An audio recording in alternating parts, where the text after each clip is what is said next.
Hi everyone, welcome back. നമ്മള് last discuss ചെയ്തിട്ടുണ്ടായിരുന്നത് മൂന്നാമത്തെ മൊഡ്യൂളായിട്ടുള്ള നോട്ട് പ്രോഫിറ്റ് ഓർഗനൈസേഷന്റെ ഇൻകം ആൻഡ് എക്സ്പെൻഡിച്ചർ സ്റ്റേറ്റ്മെന്റ് ആയിരുന്നു. ഇനി നമ്മൾ ഡിസ്കസ് ചെയ്യുന്നത് ബാലൻസ് ഷീറ്റ് ആണ്. ബാലൻസ് ഷീറ്റിലും ഇൻകം ആൻഡ് എക്സ്പെൻഡിച്ചറിന്റെ ബാലൻസ് ഷീറ്റ് പറഞ്ഞാൽ സാധാ പോലെയുള്ള ബാലൻസ് ഷീറ്റ് തന്നെ, പ്രത്യേകിച്ച് വലിയ മാറ്റങ്ങളൊന്നുമില്ല. നമുക്ക് ഓരോന്നായിട്ട് നോക്കാം. ബാലൻസ് ഷീറ്റ് പ്രിപ്പയർ ചെയ്യുന്നത് നേരത്തെ പറഞ്ഞു, ബിസിനസ് ഓർഗനൈസേഷന്റെ എങ്ങനെയാണോ പ്രിപ്പയർ ചെയ്യുന്നത് അതുപോലെ തന്നെയാണ് NPOയുടെ ബാലൻസ് ഷീറ്റ് എന്ത് ചെയ്യുന്നത്, പ്രിപ്പയർ ചെയ്യുന്നത്. ക്യാപിറ്റൽ റെസിപ്റ്റ്സ് ലയബിലിറ്റി സൈഡിലും ക്യാപിറ്റൽ എക്സ്പെൻഡിച്ചർ അസറ്റ് സൈഡിലും. ക്യാപിറ്റൽ റെസിപ്റ്റ്സ് എന്ന് പറഞ്ഞു കഴിഞ്ഞാൽ ഒരു റെസിപ്റ്റ് അതിന്റെ ബെനിഫിറ്റ് മോർ ദാൻ 1 ഇയർ നമുക്ക് കിട്ടുന്നതാണെങ്കിൽ അത്തരം റെസിപ്റ്റ് ആണെങ്കിൽ ക്യാപിറ്റൽ റെസിപ്റ്റ്. ക്യാപിറ്റൽ എക്സ്പെൻഡിച്ചർ എന്ന് പറഞ്ഞാൽ അസറ്റ് പോലത്തെ എക്സ്പെൻസസ് മീറ്റ് ചെയ്യില്ലേ, എക്സ്പെൻസസ് മോർ ദാൻ 1 ഇയർ വരുന്ന ഫിക്സഡ് അസറ്റുകളൊക്കെ, അത്തരം സാധനങ്ങളൊക്കെ അസറ്റ് സൈഡിൽ. ഇനി surplus is shown by adding to the capital fund. നമ്മൾ സാധാരണ ക്യാപിറ്റലിലേക്ക് നെറ്റ് പ്രോഫിറ്റ് ആഡ് ചെയ്യുന്ന പോലെ ഇവിടെ ക്യാപിറ്റൽ ഫണ്ടിലേക്ക് എന്ത് ചെയ്യും, capital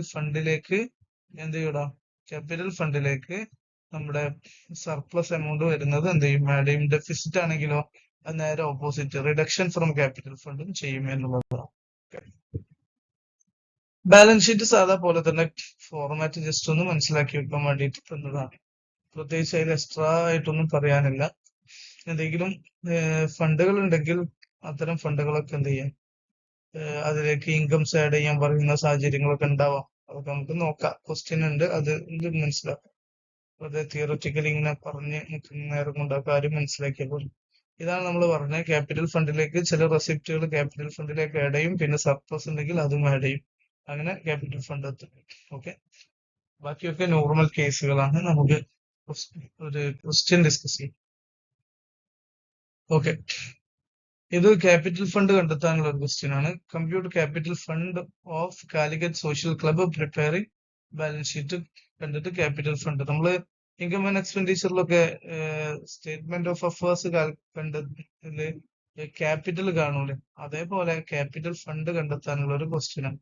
okay, asset side furniture, building ഉണ്ട്, പിന്നെ സബ്സ്ക്രിപ്ഷൻ ഔട്ട്സ്റ്റാൻഡിംഗ് ഉണ്ട്, കിട്ടാനുള്ള സബ്സ്ക്രിപ്ഷൻ, അഡ്വാൻസ് ആയി കിട്ടിയതുണ്ട്, ലോൺ ഉണ്ട്, ഇൻവെസ്റ്റ്മെന്റ് ഉണ്ട്, cash in hand, cash at bank. എങ്ങനെയാണ് അത് ചെയ്യാൻ നോക്കുക.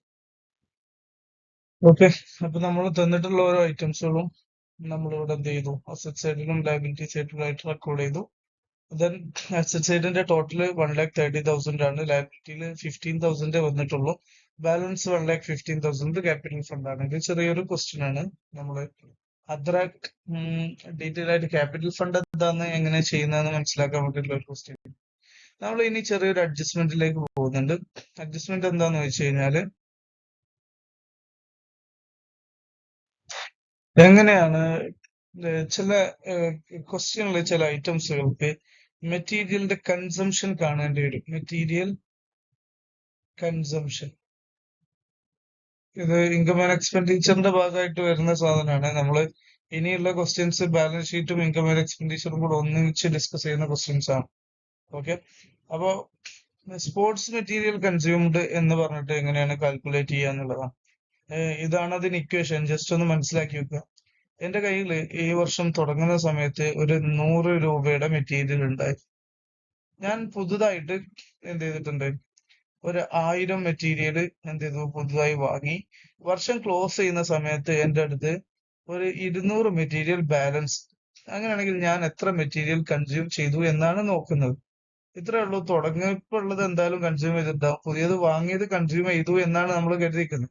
പക്ഷെ ആക്ച്വലി അതിൽ 200 എണ്ണം നമ്മൾ എന്ത് ചെയ്തിട്ടില്ല, കൺസ്യൂം ചെയ്തിട്ടില്ല. അപ്പൊ ടോട്ടൽ 1,100 900 കുറച്ച് കഴിഞ്ഞാൽ, 200 കുറച്ച് കഴിഞ്ഞാലുള്ള ബാലൻസ് ആണ് 900. ഇത്ര നമ്മൾ കൺസ്യൂം ചെയ്തിട്ടുള്ളൂ. ഈ ഒരു കാര്യമാണ് നമ്മളെ ഈ വർഷത്തെ എക്സ്പെൻസിൽ വരാൻ പാടുള്ളൂ. ഇൻകം ആൻഡ് എക്സ്പെൻഡിച്ചറിൽ എക്സ്പെൻസിൽ എന്ത് ചെയ്യാൻ പാടുള്ളൂ, ഈ ഒരു എമൗണ്ടേ വരാൻ പാടുള്ളൂ. ഏത് എമൗണ്ട്, ഈ 900. അപ്പോ ഇതിന്റെ ഇക്വേഷൻ ആണ് ഈ പറയുന്നത്. ഓപ്പണിംഗ് സ്റ്റോക്കിലേക്ക് പർച്ചേസസ് ആഡ് ചെയ്യുക, ക്ലോസിംഗ് സ്റ്റോക്ക് ലെസ് ചെയ്യുക. അങ്ങനെ അത് ഏതിനും ആവാം. അത് മെറ്റീരിയൽ, സ്പോർട്സ് മെറ്റീരിയൽ വരാൻ സാധ്യതയുണ്ട്. ഇങ്ങനെയുള്ള മറ്റു ഐറ്റംസുകളൊക്കെ ഇതിൽ ചില സമയങ്ങളിൽ ക്വസ്റ്റ്യൻ സെപ്പറേറ്റ് ആയിട്ട് ചോദിക്കാറുണ്ട്. അപ്പൊ അത്തരം ക്വസ്റ്റ്യൻസ് ഒക്കെ നമുക്ക് അടുത്തൊരു വീഡിയോയിൽ ചെയ്യാം. ഇപ്പൊ ഞാൻ ഈ ഒരു വീഡിയോ അവസാനിപ്പിക്കുകയാണ്. ഇത്തരം കാര്യങ്ങളൊക്കെ ഒന്ന് മനസ്സിലാക്കി വെക്കുക. എന്നിട്ട് ഡയറക്റ്റ് നമുക്ക് നല്ലൊരു ക്വസ്റ്റ്യൻ ചെയ്ത് തുടങ്ങാം. Okay, thank you.